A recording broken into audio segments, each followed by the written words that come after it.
ఏమంటే మనమంతా చనిపోతాం. చనిపోగానే శవాన్ని తీసుకెళ్ళి మట్టిలో పెడతారు. క్రైస్తవులు అయితే, హైందవ సోదరులు అయితే కట్లపై కాల్చేస్తారు.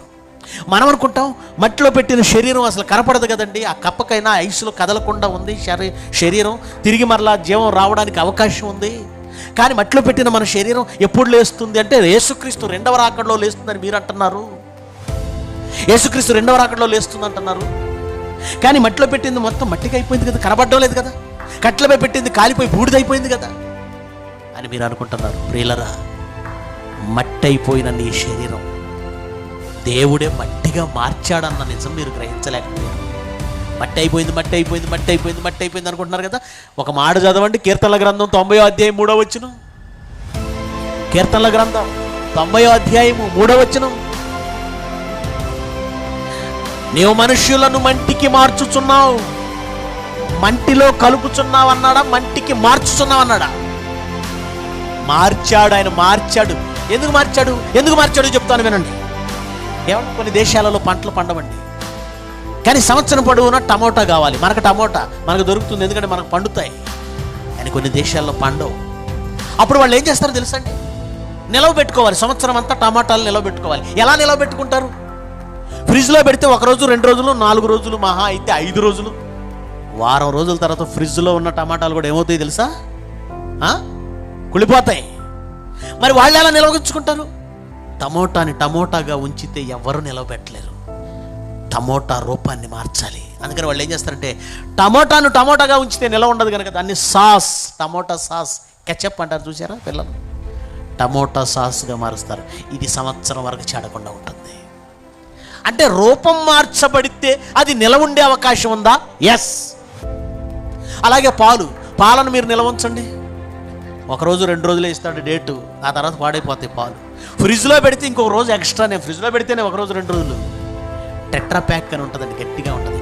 అందులో అయితే మహా అయితే ఒక 15 రోజులు 20 రోజులు మహా అయితే టెట్రా ప్యాక్.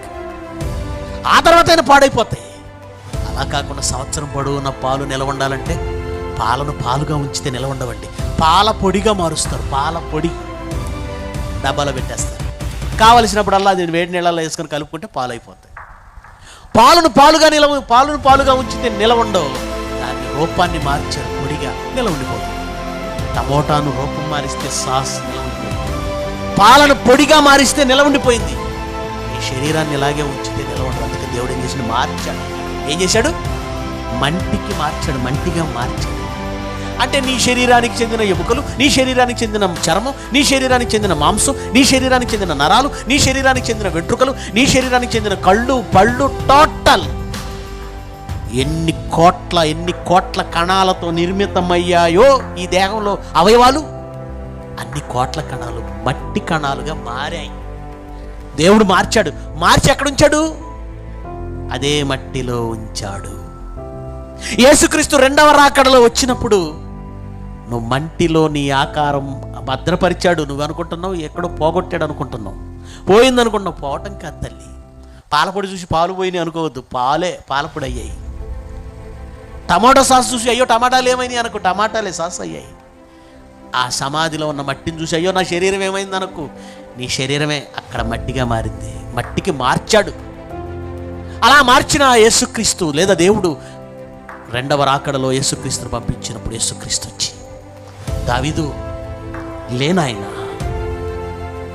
ఆ మాట శక్తితో సమాధిలో ఆ మట్టిగా మారిన ఆ శరీర కణాలన్నీ మళ్ళీ బయటకు వచ్చి ఒకే శరీరంగా అతుక్కొని ఆ శరీరం మహిమపరచబడి బయటకు వచ్చి నిలబడుతుంది.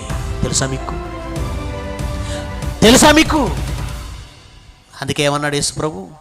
యోహాను సువార్త 5వ అధ్యాయం 28, దీనికి ఆశ్చర్యపడకండి, ఒక కాలం వచ్చుచున్నది, ఆ కాలమున సమాధుల్లో ఉన్న వారందరూ యేసుక్రీస్తు మాట శబ్దము విని మేలు చేసిన వారు జీవ పునరుద్ధానమునకు, కీడు చేసిన వారు తీర్పు పునరుద్ధానమునకు సమాధుల్లో నుండి బయటకు వస్తారు.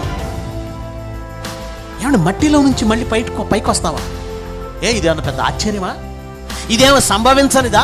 అసంభవమైనదా? జరగనిదా? ఆల్రెడీ మట్టిలో నుంచి ఆదాము దేహాన్ని తీసాడా